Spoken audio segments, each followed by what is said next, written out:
এই দুইটা। 3 নম্বরে আমরা আল্লাহ তাআলার কাছে দোয়া করব, আল্লাহ আপনি আমাদের দেশে এরকম একজন শাসক দেন যে শাসক মৌলিক 4টা কাজে প্রাধান্য দিবে, মৌলিক 4টা কাজে প্রাধান্য দিবে। আল্লাহ রাব্বুল আলামিন সূরাতুল হজের 41 নম্বর আয়াতে বলেন, আল্লাযীনা ইম্মাক্কান্নাহুম ফিল আরদি আকামুস সালাত। যখন আমি জমিনে কাউকে ক্ষমতা দান করব, তখন যাতে 4টা কাজ সে বাস্তবায়ন করে। 1 নাম্বার আকামুস সালাত, সালাত কায়েম করা। এখন বলতে পারেন যে রাষ্ট্রের সাথে সালাতের কায়েম বিধানের কি? আর যদি দেখেন ওমর রাদিয়াল্লাহু আনহু যখন আমিরুল মুমিনিন খলিফাতুল মুসলিমিন যখন হয়, তার জমানায় বেনামাজি লোক খুঁজে পাবেন না।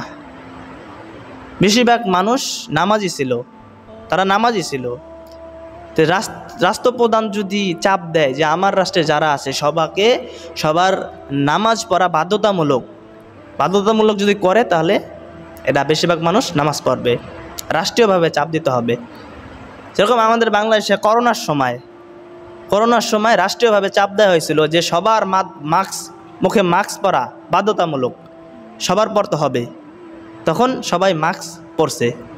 আপনার অফিস আদালত, তারপর হলো গিয়া হসপিটাল, তারও বেশি। এমনকি মসজিদেও আসতে হলে মাস্ক পরে আসতে হতো, এবং দূরে দূরে সবাই কাতার দূরে ফাঁক করে দাঁড়াইতো। তো একটা জিনিস দেখেন, রাষ্ট্র যখন চাপ দিয়েছে যে সবার মাস্ক পরা বাধ্যতামূলক, তখন দেশের জনগণ বেশিরভাগ মাস্ক পরেছে।